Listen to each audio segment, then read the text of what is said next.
히브리서 11장은 믿음의 명예의 전당이라고 말씀드렸습니다. 성경을 통하여서 정말 하나님을 바로 섬기고 믿었던 사람들의 그 자취를 히브리서 11장에 올려놓고 있습니다. 이 히브리서 11장은 성경 말씀에 의하여 이미 기록되었지만 저는 이 믿음의 명예의 전당이 지금도 지속되고 있다라고 생각합니다.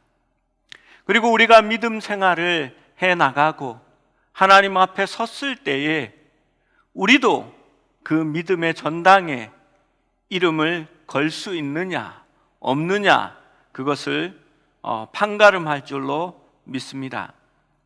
믿음은 증명할 수 없는 것들의 증거다라고 말합니다. 왜냐하면 현재는 보이지도 않으며 알지도 못하고 그 시간도 모르지만 하나님께서 그렇게 말씀하셨기 때문에 믿음으로 받아들이고 순종하는 겁니다. 그래서 믿음은 실상이 되고 증거가 되는 겁니다. 아브라함에게 하나님이 떠나라 합니다. 어디로 가야 할지 모릅니다.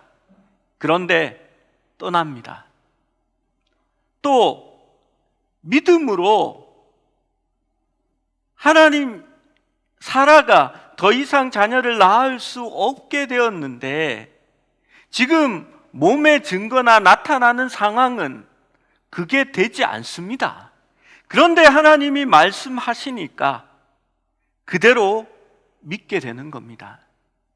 하나님의 아들을 바치라 합니다. 어떻게 얻은 아들인데요?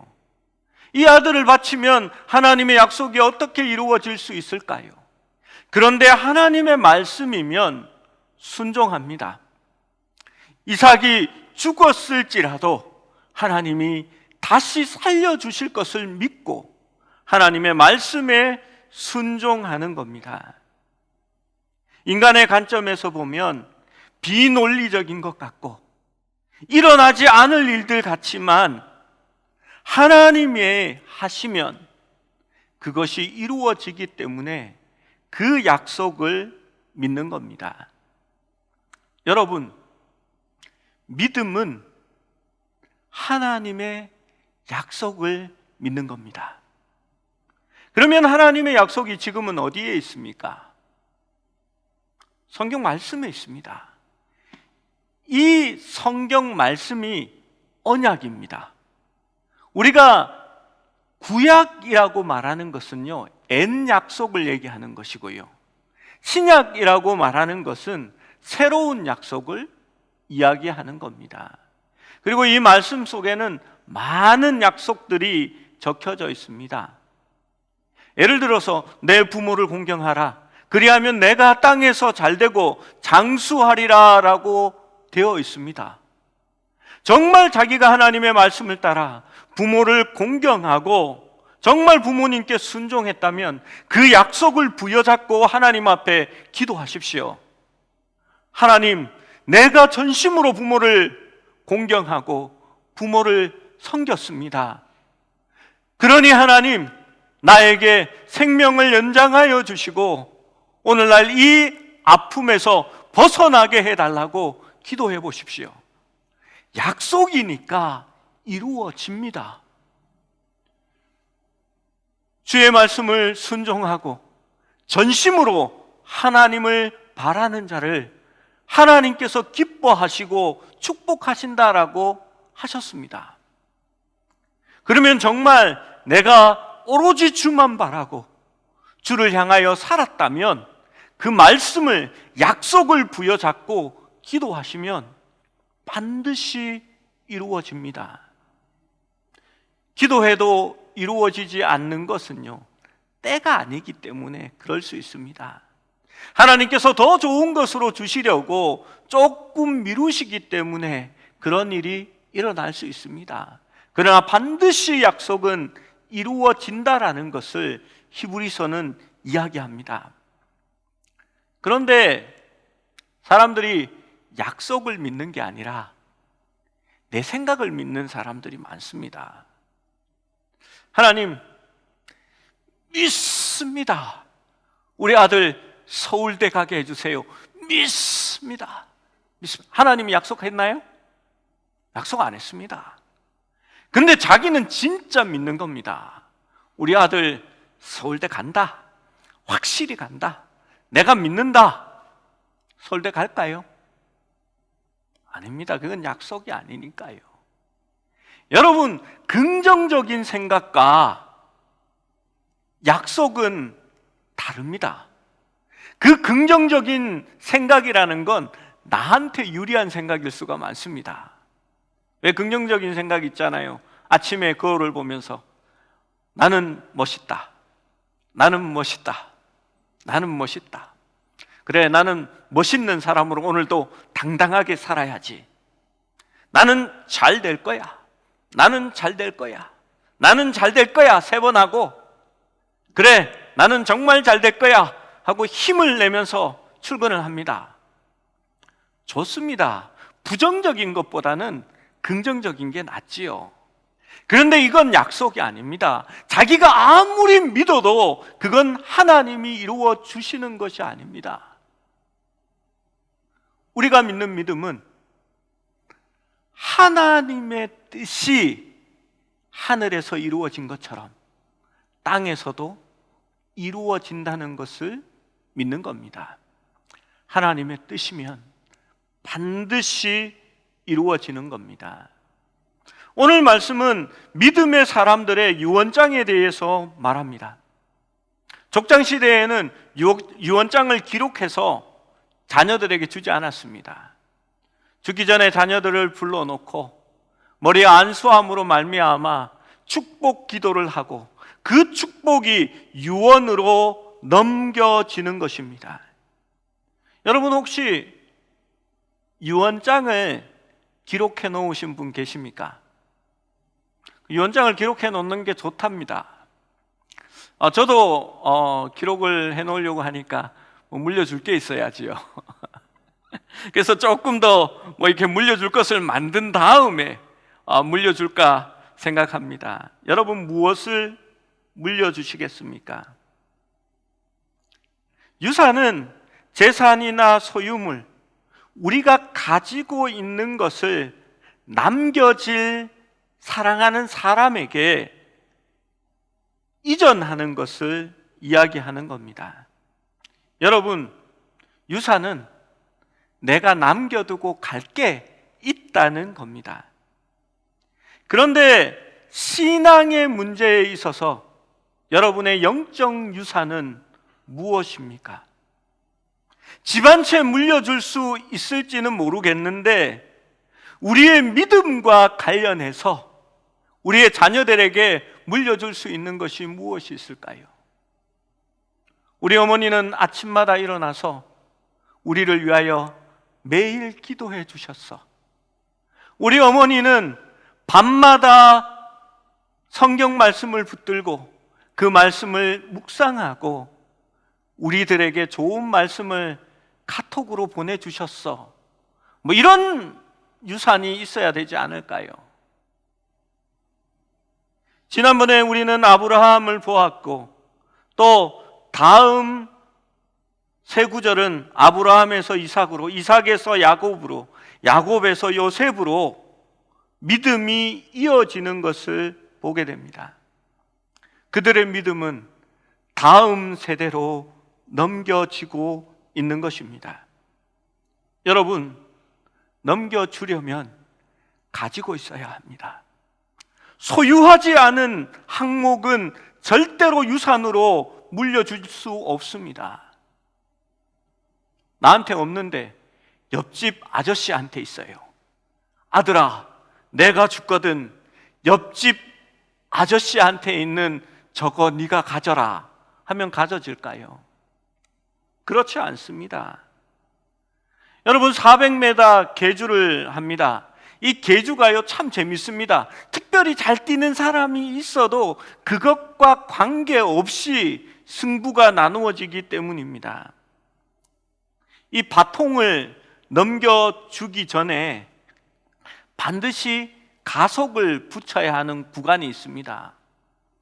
정말 우사인 볼트가 뛰어와도 그 다음 바톤을 받는 사람이 준비가 되어 있지 않고 주세요 하고 이렇게 있다가 받은 다음에 뒤로 돌아서서 뛰기 시작하면 여러분 빨리 나갈 수 있을까요?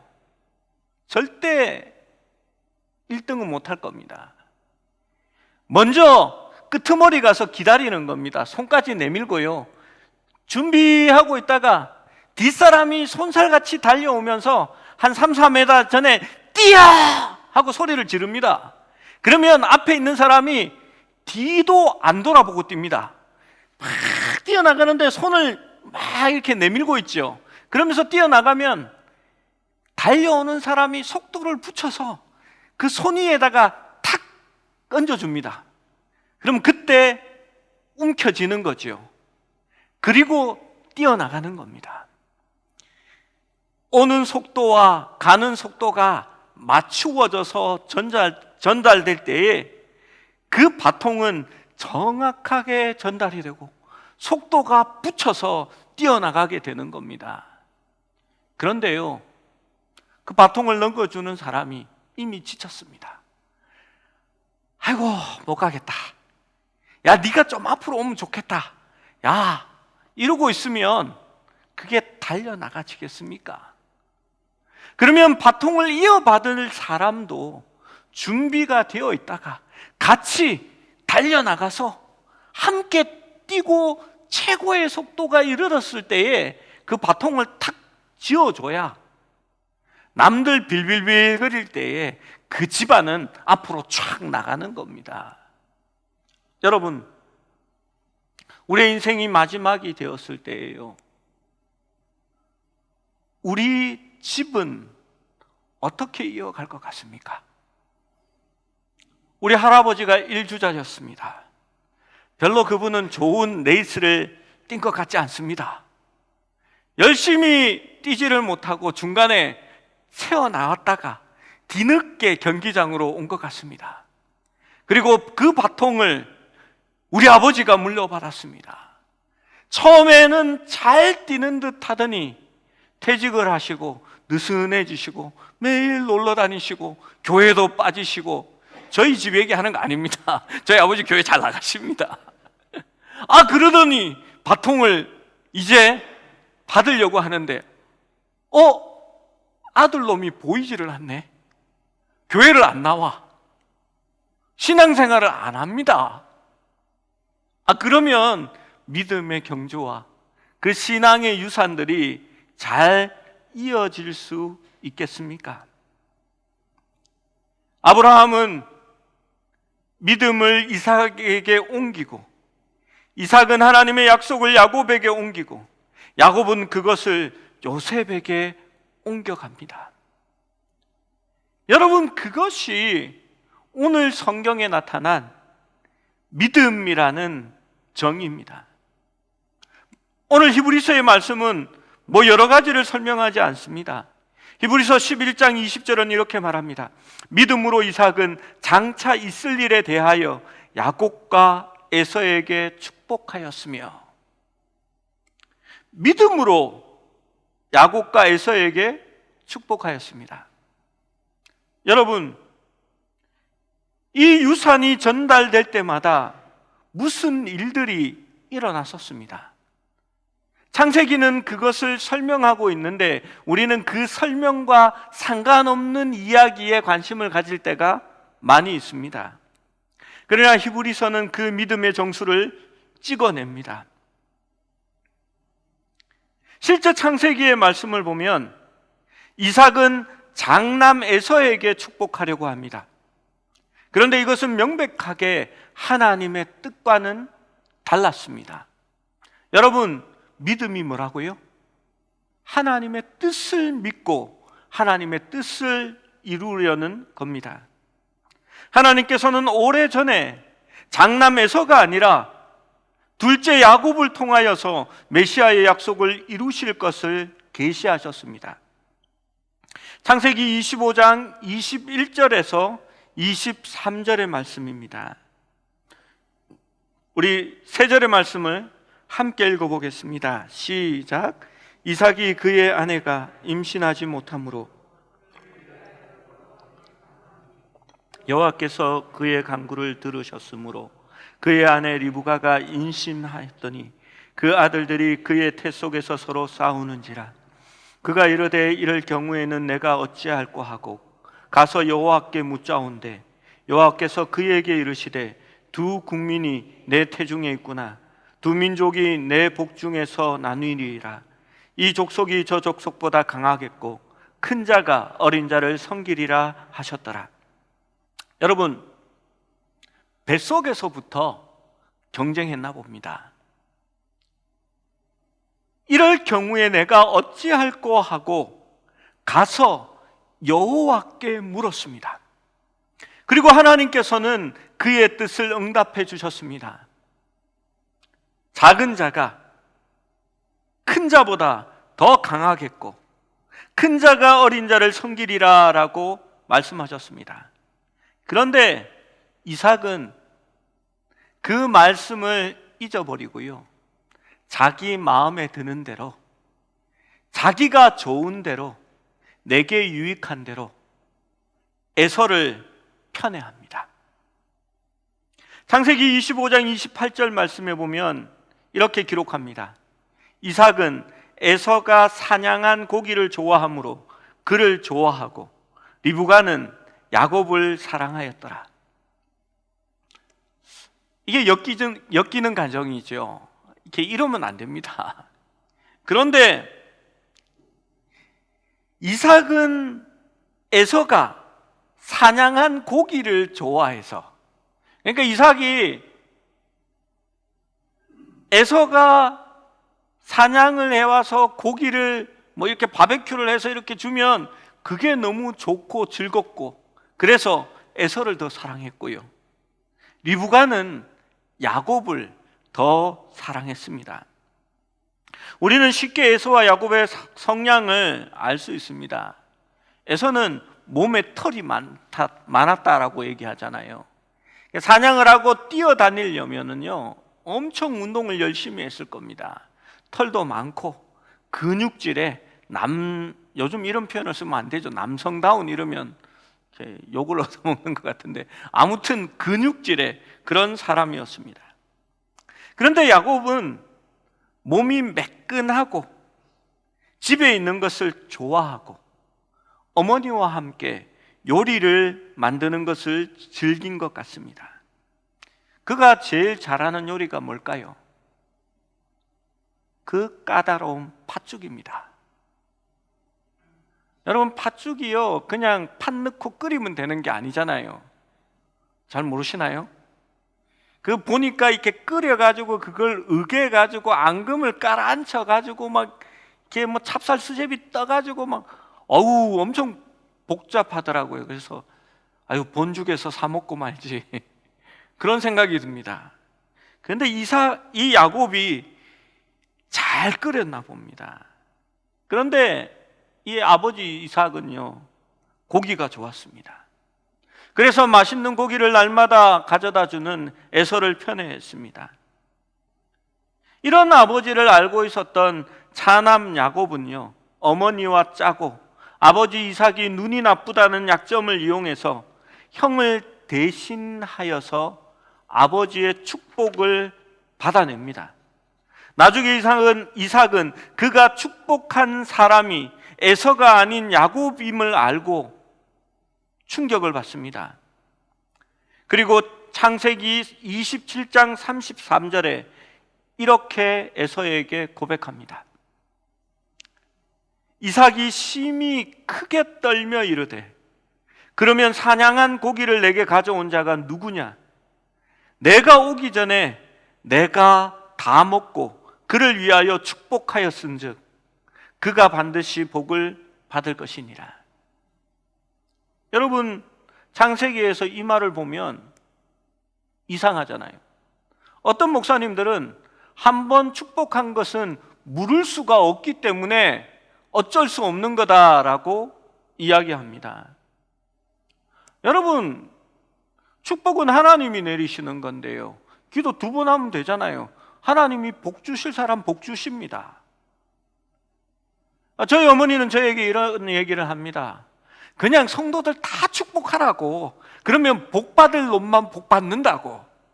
맞는 말입니다. 그리고 목사가요, 무조건 잘한다고 막 복 주는 그런 목사가 좋지, 아유 인색한 목사 별로 좋지 않습니다. 그런데요, 복 받을 만한 사람이 복 받는 겁니다. 이때 이삭의 말이 이상하잖아요. 그가 야곱을 축복한 것이 무효다, 그가 나를 속였다, 이거는 절차상의 문제도 있고 바른 계약도 아니고 올바르지 않다라고 말하는 것이 아니라요, 그냥 받아들입니다. 유명한 성경학자 아더 핑커는 이렇게 말합니다. 이 순간이 이삭의 육체적 자아가 깨어지고 하나님의 뜻을 수용하는 그의 인생의 최고의 충격적인 각성의 시간이었다라고 말합니다. 무슨 말입니까? 지금까지는 편애했습니다. 내가 사랑하고 싶은 사람을 사랑했습니다. 내가 좋은 거 얻어먹고 내가 효도 받으면 그 아들이 이뻤습니다. 하나님의 약속과 상관없이 말입니다. 그런데 비로소 이삭은 이 순간에 하나님이 축복할 자를 축복하신다라는 것을 깨닫게 된 겁니다. 우리가 아무리 그 자녀에게 관심을 가지고 그 자녀가 좋은 길로 갈 수 있도록 노력하고 그 길을 열어준다 할지라도 여호와의 말씀대로 사는 자가 축복을 받을 것입니다. 그것이 하나님의 약속이니까요. 열왕기 역대기의 말씀을 보십시오. 왕들이 지혜롭다고 그들의 나라가 부흥하고 강성해졌을까요? 그들이 정치를 잘했다고 그들의 나라가 온전하여졌을까요? 그렇지 않습니다. 그들이 전심으로 여호와 하나님을 찾고 그 하나님만 바랄 때에 하나님께서 그들의 나라를 다스려 주시고 축복해 주셨던 것입니다. 여러분, 약속을 깨닫지 못했던 이삭은 비로소 아들의 얄팍한 술수 가운데서 하나님이 그렇게 만들어 가셨고 결국은 하나님의 계획대로 이루어졌다라는 것을 깨닫게 된 것입니다. 그래서 결국은 이삭이 이제 속아서 축복하는 것이 아니라 자의적으로 다시 한 번 더 야곱을 축복합니다. 그것이 창세기 28장 1절에서 4절까지 나와 있는 말씀입니다. 한 목소리로 같이 보겠습니다. 시작. 이삭이 야곱을 불러 그에게 축복하고 또 당부하여 이르되 너는 가나안 사람의 딸들 중에서 아내를 맞이하지 말고 일어나 밧닷 아람으로 가서 내 외조부 두부엘의 집에 이르러 거기서 내 외삼촌 라반의 딸 중에서 아내를 맞이하라. 전능하신 하나님이 내게 복을 주시어 내가 생육하고 번성하게 하여 내가 여러 족속을 이루게 하시고 아브라함에게 허락하신 복을 내게 주시되 너와 함께 내 자손에게도 주사 하나님이 아브라함에게 주신 땅 곧 내가 거류하는 땅을 내가 차지하게 하시기를 원하노라. 그렇습니다. 비로소 이삭은 아버지 아브라함으로부터 받았던 그 믿음의 축복을 이제 자녀 야곱에게 넘겨주고 있는 것입니다. 결국 이삭은 하나님의 뜻이 이루어져야 한다는 것을 인정하게 된 것입니다. 우리는 신앙의 여정에서 자신의 뜻과 하나님의 뜻 사이에서 끊임없는 갈등을 경험합니다. 우리가 믿음으로 산다는 것은 무엇을 의미합니까? 그것은 내가 좋아하는 것, 내가 원하는 것, 내가 보기에 더 나은 길을 배제하고 하나님의 방법, 하나님의 길, 하나님의 뜻으로 나아가야 한다라는 것을 의미하는 겁니다. 여러분, 자녀들에게 믿음의 결과물을 넘기기 위해서요, 우리가 주의할 게 있습니다. 세상은 성공을 위하여 기준을 맞추고 나아갑니다. 제가 목동에서 꽤 오래 살았습니다. 그러니까 목사님이 교육에 관해서 굉장히 관심이 있구나라고 생각하시겠지만 그게 아니라 목동에서 부목사 생활을 해서 어쩔 수 없이 목동에 살았습니다. 성경 공부를 하면 아이들이 그 제자반 집사님들이 묻습니다. 목사님 애들은 무슨 학원에 다녀요? 그 당시에 저희 집에는 학원에 보내지 않았습니다. 제가 우리 집 아이는 학원에 다니지 않는데요 라고 했더니 그 집사님이 이렇게 얘기하셨습니다. 목사님은 진짜 하나님만 믿나 봐요. 이 동네 살면서 어떻게 학원을 안 보내세요? 라고 말합니다. 여러분, 학원 보내야지요. 지금 저희 애들 학원 보냅니다. 그런데요, 학원 보내는 데에 아이들의 내일이 달려있는 건 아닙니다. 진짜 아이들의 인생은요, 하나님께서 그 길을 정하시고 인도하시는 겁니다. 여러분, 그러면요, 우리의 자녀들이 하나님 앞에서 복을 얻고 축복을 누리고 바로 설 수 있는 방법은 무엇일까요? 좋은 학교에 가면 복을 얻을까요? 좋은 직장을 얻으면 복을 얻을 수 있을까요? 한국에서 톱이라고 1등이라고 말하면 될 수 있을까요? 여러분, 인생은 우리의 마음대로, 우리의 뜻대로 되는 게 아닙니다. 하나님의 약속대로 되는 겁니다. 하나님이 원하시면, 그 뜻이 있으면 반드시 하나님께서 그 영혼을 지키시고, 하나님께서 복 주시기 원하시고, 하나님께서 평강을 부어주실 것입니다. 여러분, 돈이 있다고 행복하게 살지 않습니다. 병들고 힘들고 억지로 살아가며 가정이 불화하고 너무나 고생 가운데 살아가는 사람이 많습니다. 평안이 없습니다.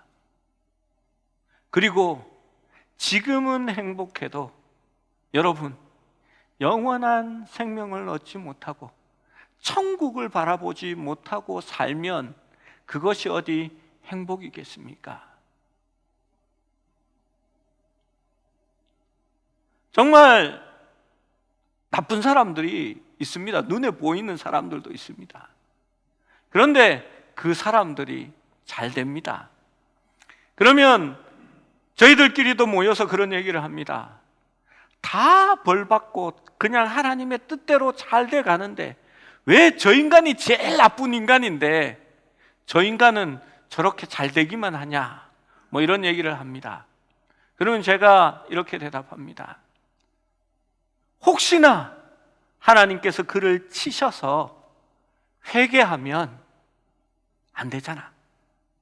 그래서 잘 되고 복 많이 주고 살 찌우고 잘 먹고 잘 살다가 회개하지 않고 그냥 가라고, 그게 제일 무서운 벌이라고 제가 그런 얘기를 합니다. 참 못됐죠. 그런데요, 정말 그렇습니다.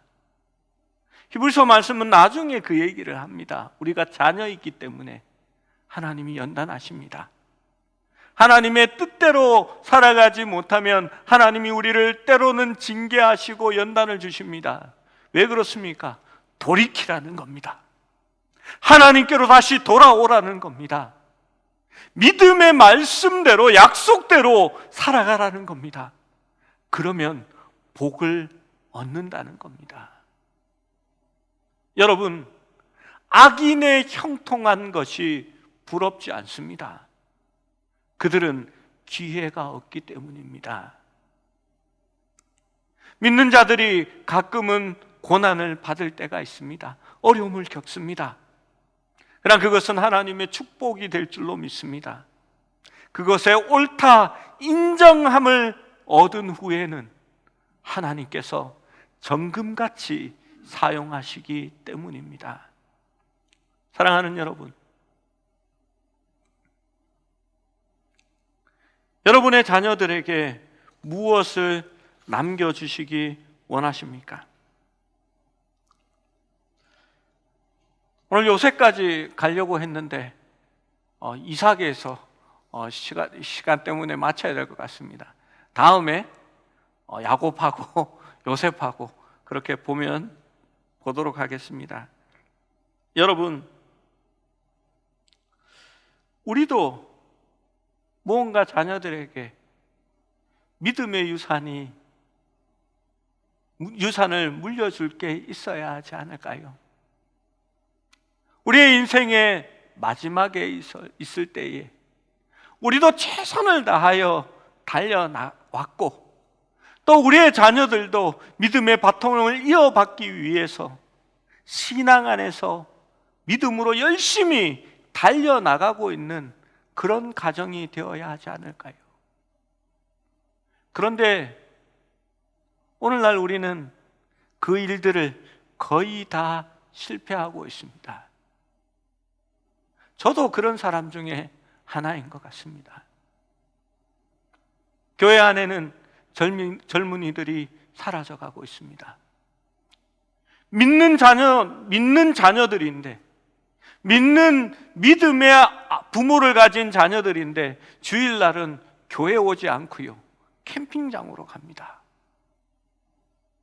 레저 생활을 즐기고 가족들과 함께 야외에서 시간 보내는 것을 더 좋아합니다. 교회 안의 주일학교는 사라져가고 있고, 과거에 교회에 잘 다니던 우리의 자녀들은 부모의 신앙에 실망하고 교회 안에 목사들과 중직자들의 신앙에 실망하고 교회를 등지고 떠나갑니다. 우리가 믿음의 유산을 주지 못했기 때문입니다. 믿음의 삶을 그들에게 온전히 보여주지 못했기 때문입니다. 여러분, 이제 다시 달려가야 합니다. 여러분 자녀들에게 무언가 부모의 신앙의 모습을 보여줄 수 있게 하기 위해서라도 평상시 말씀을 보고 하나님과 동행하는 모습을 보여주십시오. 말씀으로 순종하고 신앙의 본이 될 수 있도록 노력하십시오. 그리고 자녀들을 위해서 기도해 주십시오. 자녀들이 믿음으로 서지 못하고 엉뚱한 길로 갈 때에 이제는 뭐라고 야단칠 수 있는 나이가 아니지 않습니까? 이제 빌어야지요. 엄마 아빠 소원이 있는데 이런 거 안 해도 돼. 그런데 교회 가자. 주일날은 교회 가자. 우리 가족이 믿음으로 다시 세워지면 좋겠어 라고 이제는 빌어서라도 우리 자녀들에게 믿음의 경주를 시작할 수 있도록 도와주셔야 합니다. 우리 교회가 우리 기성세대보다도 자녀들이 더 많아지고 그들이 우리 교회 안에서 자라날 수 있는 그러한 곳이 되기를 소원합니다.